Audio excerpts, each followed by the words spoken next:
Eh bien, nous allons commencer. Bonjour à toutes et à tous. Merci d'être avec nous pour cette table ronde que nous avons donc intitulée « Le potentiel et les perspectives de la technologie pour les syndics de copropriété et les administrateurs du bien ».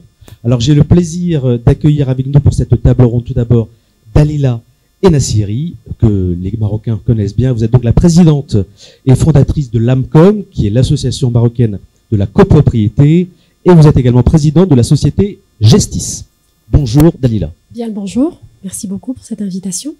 Avec grand plaisir. Avec nous également Yves Sanchez, vous êtes le directeur exécutif d'Orisha Real Estate, vous êtes donc un éditeur de logiciels bien connu en France, près de 8000 clients, donc une très belle entreprise, destinée donc aux professionnels de l'immobilier. Alors lors de cette table ronde, pardon, excuse-moi Yves, lors de cette table ronde, nous parlerons bien sûr donc du marché des syndics et des administrateurs de biens, alors à la fois au Maroc et en France. Ce sera bien de mettre en perspective ces deux marchés. Nous parlerons bien sûr des outils technologiques dont se saisissent aujourd'hui les professionnels syndics et administrateurs de biens, et aussi ceux qu'ils utiliseront demain. Et enfin, on parlera également de tout ce qui concerne les aspects réglementaires. Voilà, alors juste une petite précision. Je devrais vous quitter quelques minutes avant la fin de cette conférence pour des questions de logistique. Je dois rentrer en France, malheureusement. Je serais bien resté un peu plus. Voilà, alors tout d'abord, pour planter le décor Dalila, est-ce que vous pourriez nous dire comment se porte le marché de la copropriété au Maroc? Alors à la fois au niveau de la dynamique du marché et aussi pour tout ce qui concerne les aspects réglementaires et légaux. Alors, le marché de la copropriété au Maroc est un marché qui est en très très grande prospérité. Comme beaucoup de marchés que nous avons au Maroc, c'est un marché qui a énormément de potentiel, qui évolue très rapidement, mais la réglementation et l'encadrement tardent un peu à venir. Nous avons des chantiers de l'urbanisme lancés par le ministère de l'Habitat, par ce mandat-là, donc ils sont très ambitieux, mais on a une réglementation qui manque un peu. On a eu quelques décrets récemment, mais on manque énormément d'organisation et de législation. Quels décrets sont venus récemment? Alors, déjà sur l'historique, un peu la loi sur la copropriété au Maroc est une loi qui est assez récente. On parle de la vraie première loi de 2002, la dite 1800 que le grand public connaisse. Ensuite, il y a eu la loi 106-12 en 2016 qui a abrogé, qui a réformé cette loi avec des nouveautés comme la prescription qui est passée de 2 à 5 ans avec l'introduction du tiers professionnel, etc. C'est des lois qui restent assez récentes par rapport à un pays qui est en train de lancer des nouvelles zones sur des normes HQE avec un mètre carré qui voisine des villes comme on peut du 4 du 5000 mètres carrés comme on peut avoir dans des métropoles comme Lyon ou Lille par exemple. Donc il y a une espèce de décalage entre ce qui se fait sur le terrain, entre les chantiers et avec la réglementation. Donc cette loi qui a été amendée, donc elle a récemment connu 2 nouveaux décrets. Donc, ils ont rejoint un peu cet arsenal-là. Le premier étant un décret sur la comptabilité, c'est-à-dire que maintenant, au Maroc, depuis décembre 2023, il y a un plan comptable pour les copropriétés qui a été mis en place, un plan comptable qu'il faut adopter, ce qui n'était pas le cas. Donc, avant une comptabilité de syndic, et nous parlons, moi sur le plan professionnel, on a des copropriétés qui tournent à 15 millions de dirhams de budget. Donc, on est vraiment sur des budgets de TPE. Donc, c'est des grands budgets qui des fois sont gérés sur des tableurs Excel. Donc ce nouveau décret sur la comptabilité est venu pour un peu réglementer et serrer côté compta avec la mise en place de commissaires aux comptes, etc. Et une petite introduction timide de digitalisation, on va dire. Le législateur a parlé pour la première fois d'outils de comptabilité. Donc maintenant, outil de comptabilité, qu'est-ce qu'un outil de comptabilité? Ça peut être un pack Word, un pack Excel, comme ça peut être un logiciel de comptabilité sans citer de nom forcément. Donc cette notion, elle est un peu floue, mais ça sera un mal nécessaire pour la copropriété aujourd'hui parce que on va de plus en plus vers le vertical. Alors un peu de stats sur le Maroc, on est un pays où on est de très très gros, on est à majorité copropriétaire. Il y a 74% de Marocains qui sont propriétaires de leur logement. Alors propriétaires avec une bonne partie en ce qu'on appelle maisons individuelles, parce que ces statistiques, bien sûr, ils concernent la campagne, ils concernent les petites villes, pas forcément les grandes villes comme Casablanca, Rabat, où la concentration verticale est plus importante. Donc on a un pays de propriétaires, on a un pays où la politique de logement, un peu comme en Inde, elle a été plus vers l'appropriation et pas vers le logement social, un peu HLM à la française. Donc, on a socialement, on fait acquérir des personnes avec des prix symboliques et de l'État, récupération de TVA, etc.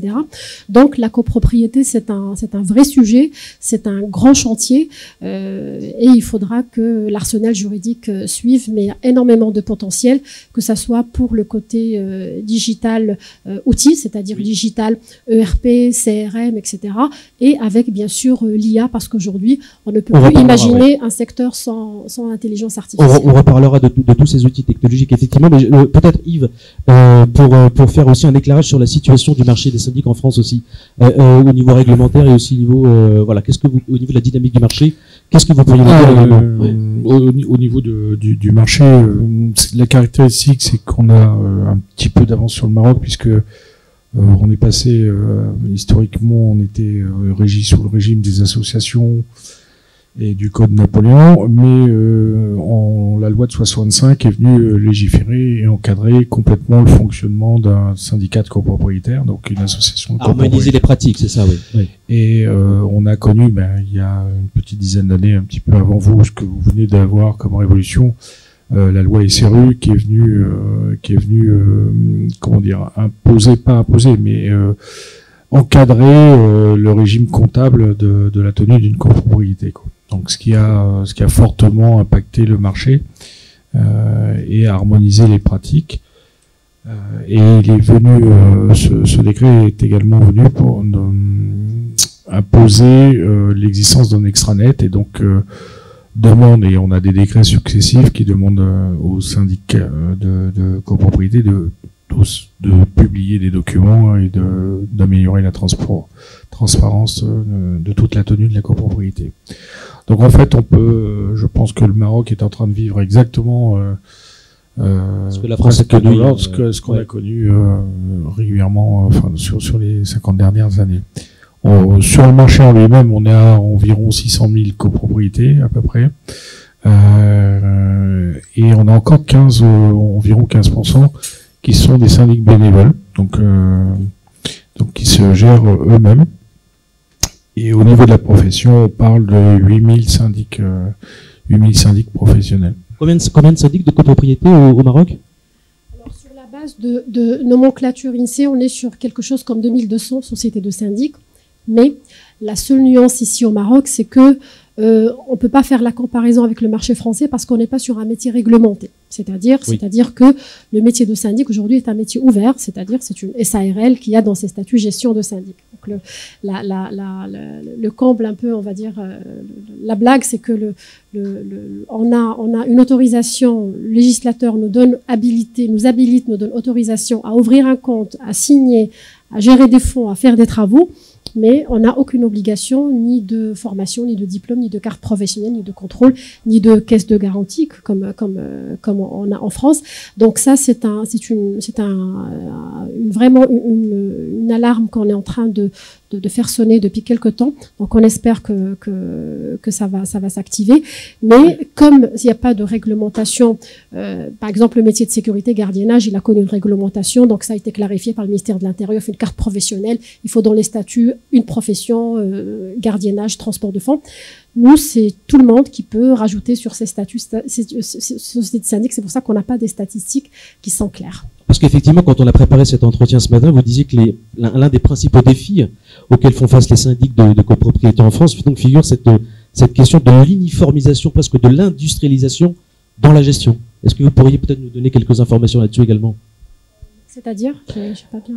On parlait effectivement d'uniformiser les pratiques entre les syndics, les copropriétaires. Comment est-ce que finalement on harmonise un petit peu cette relation entre le copropriétaire et le syndic? on l'harmonise comme on harmonise tout acte dans la société par la loi. Donc c'est on éduque par la loi et on met en place les procédures dans une société civile par la loi. Donc il faut une loi qui réglemente d'abord les sociétés de syndic, ce qu'on appelle en jargon juridique le tierce professionnel, et qui détermine les responsabilités, qui un ordre qui va régir ces sociétés-là, qui va sévir quand il y a un problème, comme l'ordre de toute profession, l'ordre des comptables, l'ordre, etc. Donc il faut un ordre, il faut une carte professionnelle, il faut des garanties parce qu'on est gestionnaire de fonds qui sont pas négligeables des fois. Donc ça ne pourra passer que par la loi, que par une réglementation, et à ce moment-là, on va avoir, déjà avec le nouveau plan comptable qui a été introduit, là au moins c'est clair, on sait qu'il y a des annexes claires, définies, qu'il va falloir présenter en Assemblée générale, qu'il y a un budget type, un canevas clair à définir, parce que avant la présentation à l'Assemblée générale, elle était libre, donc toute personne présentait les chiffres un peu comme elle les voyait à son niveau, de bonne foi, des fois avec les syndics volontaires. Mais quand on nommait les notions comptables de report à nouveau, de déficit, de crédit, chaque exercice il est un peu indépendant, dépenses, recettes, voilà ce qui nous reste en caisse. Alors normalement une comptabilité c'est pas ça. Alors ce qui change aussi, Yves, c'est qu'en France on a les syndics gèrent beaucoup moins de l'eau aussi qu'au Maroc. Hein. Genre, pardon. Pardon. Ils gèrent comment? Ils gèrent moins de l'eau qu'au Maroc. Hein. Là aussi, c'est une grande différence entre les deux pays. Oui, ça m'a surpris effectivement en échangeant ensemble. C'est que nous, on est sur des copropriétés qui sont en moyenne de l'ordre de 50 lots. Alors, on a des très grosses copropriétés, bien sûr, mais le parc est très diffus chez nous, ce qui n'est pas le cas chez vous. Je crois 2000 lots à peu près en moyenne. Nous avons la taille de la copropriété, la notion de la copropriété ici au Maroc n'est pas la même qu'en France. En France, la moyenne d'une copropriété, c'est une vingtaine de lots. Oui. C'est déjà une bonne copro. Ici au Maroc, non. Ici une vingtaine de lots. C'est un petit immeuble, limite s'il intéresse personne. Donc je parle sous le contrôle d'un confrère. Donc ici, la moyenne des résidences, des copropriétés, c'est plutôt dans les 200, 150 lots. Donc on est tout de suite dans un grand parc à gérer. Donc il y a toutes les notions de facility management, de réserve technique, d'équipement. Donc on n'est pas sur les mêmes problématiques et pas sur les mêmes manières de traiter nos clients. Immeuble, ce qu'on appelle en France, une résidence, on dit immeuble, n'est-ce pas? Et Yves, justement, cette relation syndic et occupant, comment là aussi mieux l'harmoniser? Vous avez aussi peut-être des pistes à nous partager? On va plutôt parler des enjeux d'aujourd'hui pour les syndics professionnels, c'est-à-dire que on est sur une situation où tout a été harmonisé, on a un régime juridique qui est en place, on a des syndics qui sont, je dirais, à 99% sont équipés et sont aujourd'hui informatisés. Par contre, ils sont face à 3 enjeux. C'est le premier, c'est la relation client. Donc, ils sont en train de rechercher, la digitalisation doit nous aider à ça. Rechercher à retrouver de la proximité avec leurs clients, plus de transparence, une communication plus efficace. Deuxième enjeu qui nous arrive, c'est la rénovation énergétique. Donc en France, la France est engagée aussi sur une forte rénovation de son parc. Et donc là, pour les syndicats et pour les syndics, c'est un vrai défi, avec des copropriétés sur lesquelles on constate une paupérisation assez importante, donc des copropriétés en difficulté pour financer les charges qui sont plus élevées que des capacités de financement qui sont importantes. Mais le vrai enjeu, je dirais aujourd'hui, c'est de retrouver une proximité client et bien évidemment. Et comment on y parvient alors comment on y parvient aujourd'hui, c'est en essayant d'améliorer la communication. Donc on est passé, moi j'ai connu le fax, oui, parce que je suis le doyen. Moi aussi j'ai connu le fax. Même le Minitel. Non, c'est pas vrai. Comment dire en fait, ça rejoint un peu les travaux qu'on fait aujourd'hui. On essaye de digitaliser le parcours client. Alors pas au sens commercial du terme. On était sur un schéma classique où, par exemple, l'occupant déclare un problème, déclare un incident, alors certes avec des moyens digitaux, donc il va vous envoyer un mail. On avait une circulation de l'information qui était descendante de l'occupant vers le gestionnaire, et puis ensuite le gestionnaire vers les intervenants qui interviennent sur les immeubles. Donc là, on travaille sur ce simple processus, c'est d'essayer d'améliorer, bien sûr la vitesse d'information, mais surtout la transparence d'information. Donc on essaye de redresser et d'avoir un seul processus de communication. Pour faire moins pompeux, l'occupant déclare un incident. Il sait en temps réel si son incident a été pris en charge, a été vu, etc. Et il est au courant en même temps que quand le gestionnaire déclenche une intervention, l'occupant est au courant de la date de cette intervention, voire il est sollicité pour pouvoir donner des disponibilités. Donc tout au long de l'acte de gestion, on a une circulation de l'information qui est partagée. Donc ça c'est le premier axe. Alors c'est pas aussi pompeux que de l'IA, etc. Mais c'est déjà une forte révolution. Deuxième axe, sur les extranets, on avait des extranets qui étaient très statiques, où là on essaye d'apporter le plus non seulement d'informations, mais d'échanges interactifs à l'intérieur de ces extranets. Je crois que au niveau du Maroc, vous êtes, enfin en tout cas de ta structure, vous êtes déjà bien avancé sur ce sujet-là.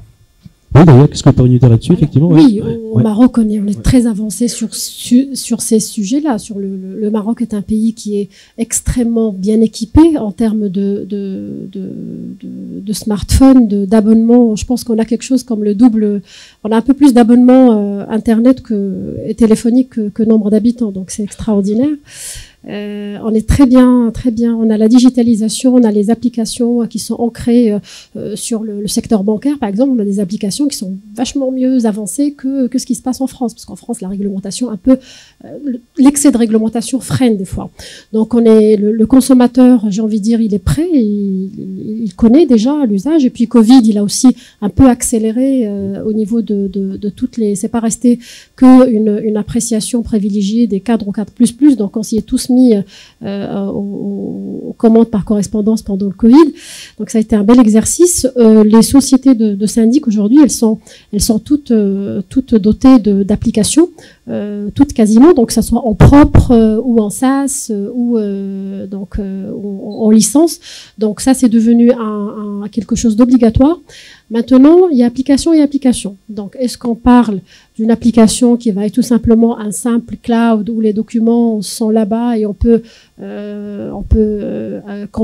consulter à distance? Est-ce qu'on parle d'une application où on peut consulter son état, sa situation financière, faire de la réclamation? Est-ce qu'on peut aller jusqu'au paiement? Donc on est un peu encore timide sur le paiement ici au Maroc parce que c'est un peu plus difficile et c'est coûteux. On est aussi, la particularité marocaine, c'est qu'on a des prix qui sont tirés vers le bas. Comme le métier n'étant pas réglementaire, donc des fois les sociétés de syndic, on se retrouve pas dans nos frais, donc on est obligé de faire l'impasse sur certains investissements, comme le paiement sur application. Il suffit d'ouvrir un compte au CMI, enfin au centre monétaire ici, au centre monétaire interbancaire. Il faut déposer une caution et faire défalquer le paiement par lot au client. Ça passerait jamais parce qu'on serait trop cher. Donc je pense que quand le marché va se réglementer, ça va changer. Mais au niveau applicatif au Maroc, on est déjà pas mal équipé, pas assez, parce que l'idéal, enfin, je sais qu'il y a quelques confrères qui le font. Nous, on le fait aussi à notre niveau. Donc, il y a des développements futuristes, c'est-à-dire, nous, par exemple, on est en train de travailler sur une application qui va faire de la e-réclamation, mais de la e-réclamation autonome, c'est-à-dire une réclamation du client qui va aller vers nous en tant que gestionnaire, mais également vers le prestataire qui va devoir traiter, fermer le ticket et suivre le chemin de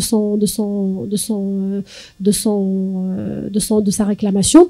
Et après, nous aurons en back-office des KPIs pour apprécier la qualité des prestataires qui seront notés, bien notés, pas assez notés, pour faire appel à eux une autre fois ou pas. Donc c'est toutes des applications qui sont là et des possibilités de gestion qui sont tout à fait faisables. Donc, d'accord. Et au niveau des autres évolutions technologiques, alors on ne peut pas parler d'évolution technologique sans parler d'IA. Là, l'IA, elle est où aujourd'hui dans vos outils, dans vos pratiques? Si vous pouviez tous les deux donner peut-être des exemples concrets. Si tu veux commencer. Pour reprendre la suite de ce que disait Nabila, c'est par exemple, sur le ticketing, sur la partie de communication avec les clients, nous, on est en train de travailler sur des agents vocaux qui sont capables de prendre en charge complètement la communication avec le client. Alors, beaucoup... C'est quoi? C'est un chatbot, c'est ça? C'est un chatbot vocal, mais je dirais beaucoup plus avancé qu'un chatbot qui est à l'origine quand même que du scriptage. Certains se rappellent peut-être de la démonstration de Google il y a quelques années, où la personne prend au téléphone un rendez-vous chez le coiffeur, et en fait, sur 20 minutes de discussion, c'est un robot. Donc là, aujourd'hui, on est à ça, on est dans des tests avec des agents qui sont capables en langage naturel, vous leur parlez en langage naturel, ils sont capables de pouvoir traiter les incidents et donc d'éclairer les incidents dans le système ticketing. Mais ce que je veux dire, c'est que je suis quand même assez impressionné de ce que j'ai vu et des échanges que j'ai eu ici, parce que ils sont presque en train de nous doubler, quoi.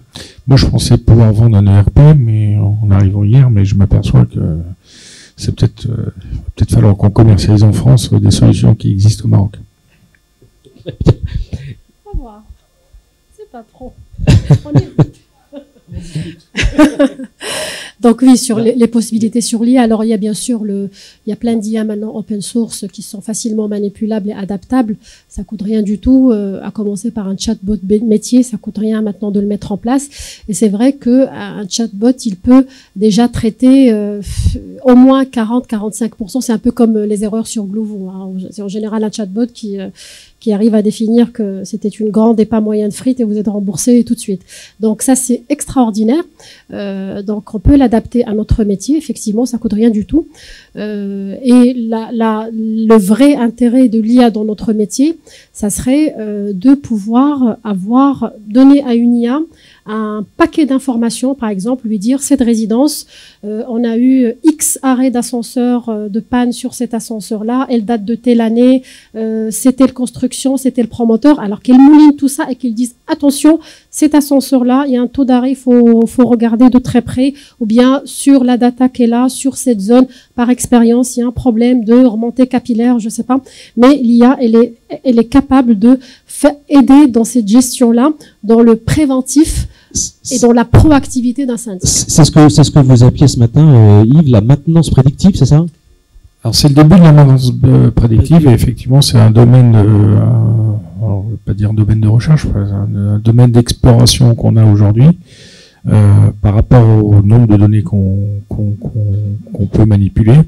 C'est de pouvoir non seulement alerter en temps réel, mais aussi éventuellement anticiper un taux d'obsolescence sur certains équipements et donc de pouvoir mener des réparations préventives, etc. Donc là, on est plutôt pas mal avancé sur le sujet. Je reviendrai sur la partie parce que on a une vision très IA des choses et puis c'est le salon Imotech. Mais sur les ERP, aujourd'hui, on est aussi en train de travailler sur de la robotisation. En fait, on cherche à aller beaucoup plus loin sur l'automatisation des traitements. Et on a quelques solutions, par exemple, qui lancent leur traitement toutes seules, sans intervention de l'utilisateur.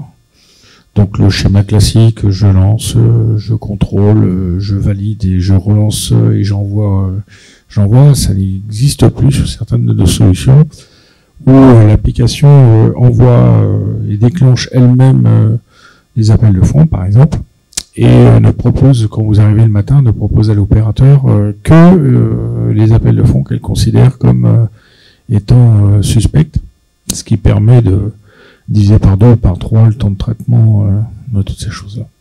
Alors c'est pas très sexy, mais c'est très bénéfique pour le syndic.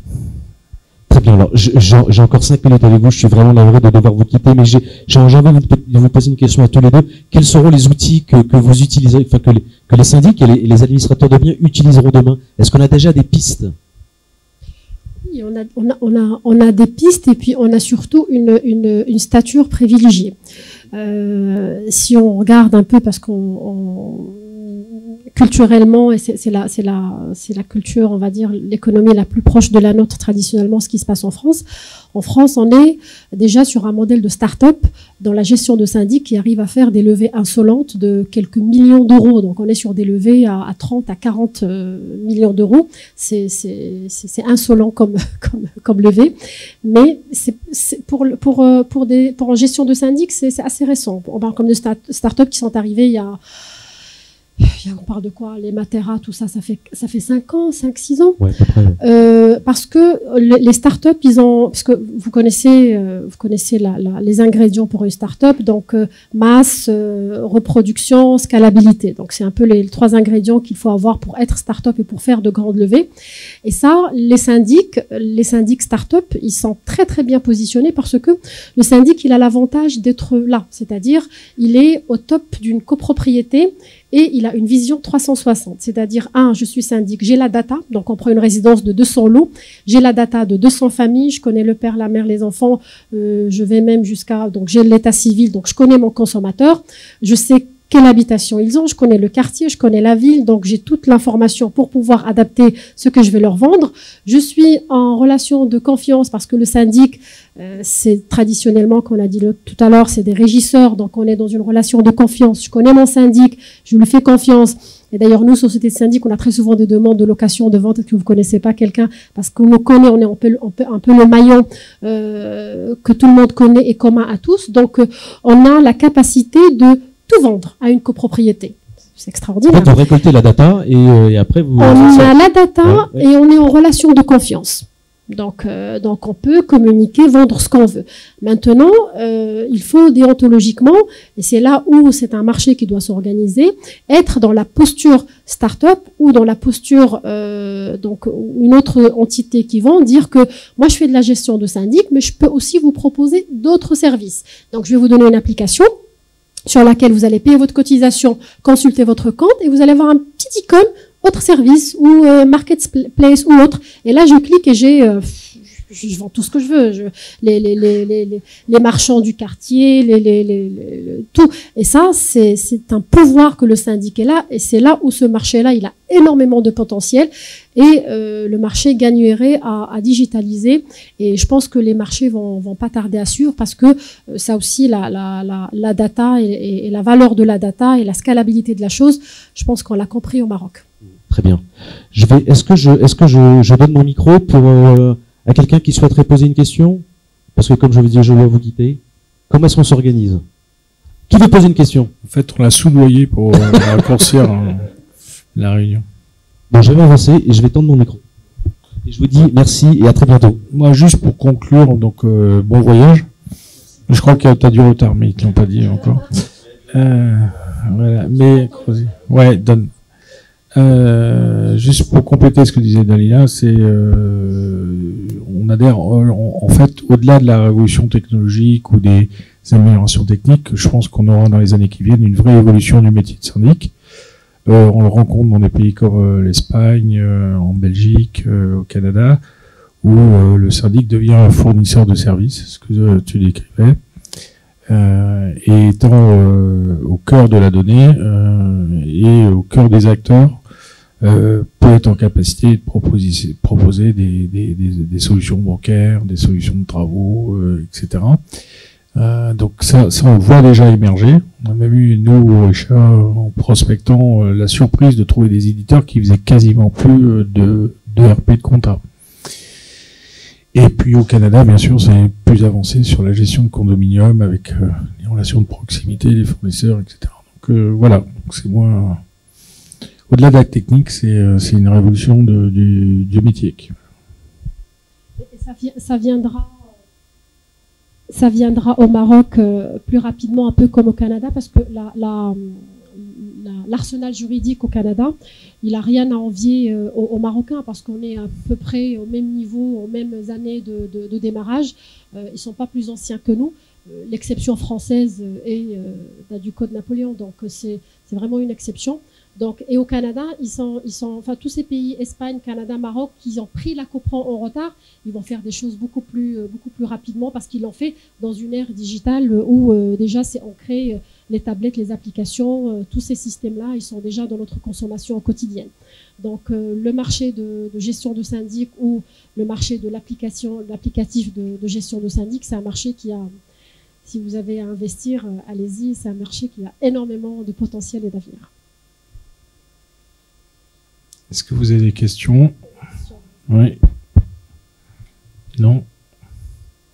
On va aller se rafraîchir. Tout clair? Merci à tous. Merci beaucoup.